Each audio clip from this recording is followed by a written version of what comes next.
Chapter 53, Krista and Kevin Tie the Knot.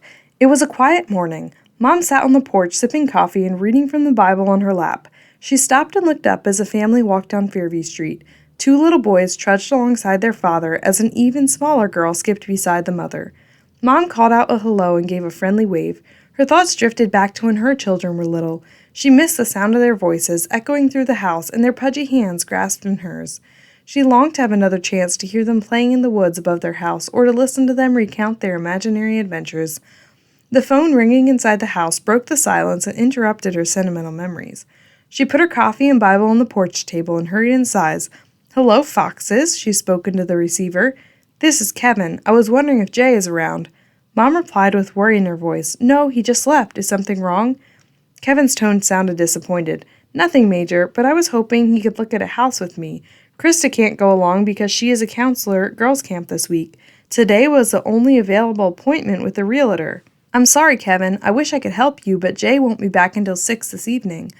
"Would you mind going with me?" Kevin asked sheepishly. "You have helped buy quite a few houses."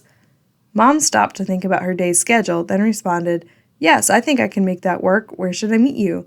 "I'll stop by your house in about half an hour," Kevin responded, "if that's okay." Mom quickly hurried around the house, cleaning up the few dishes in the sink and changing into a nicer pair of shoes. She tucked behind a few strands of hair and managed to be ready and standing at the door when Kevin pulled up to the house. "I really appreciate this," Kevin said as Mom got into the car. "So, can you tell me a little bit more about the house and property?" Mom inquired as she buckled her seatbelt. "Well, it's a pretty decent-sized house over on Klein Avenue beside 16th and Hawk School. The price also caught my eye. It seems to be a good deal, and since both Krista and I have worked hard and saved our money, we should be able to afford the down payment." Kevin checked his rearview mirror and turned on his turning signal. He pulled onto a lovely street that was lined with trees.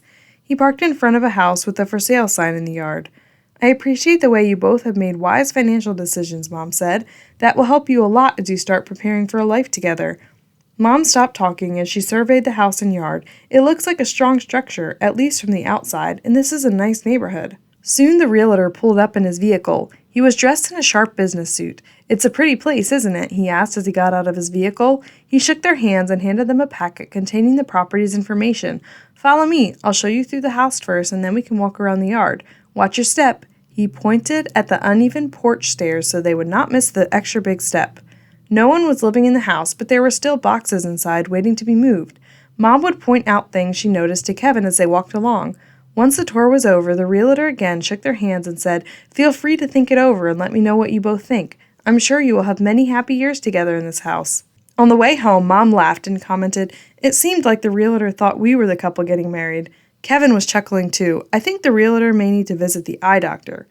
Mom nodded her head. "It probably wouldn't be a bad idea, because I haven't looked like a 20-year-old for quite a long time." On March 15th, 2003, Mom and Dad watched as Krista and Kevin started married life together. They had decided to buy the house that Mom had toured with Kevin, and they turned it into a cozy home. One night, they invited Dad and Mom to their place for dinner. "Being in charge of the kitchen suits you well," Mom said as she watched her grown-up daughter bustle around the table putting out dishes of delicious food. Kevin was in deep conversation with Dad. Soon, Mom and Krista stopped what they were doing to join in. "Krista and I and some of our church friends have been talking about starting a weekly Bible club. There are so many children growing up without good parental influences.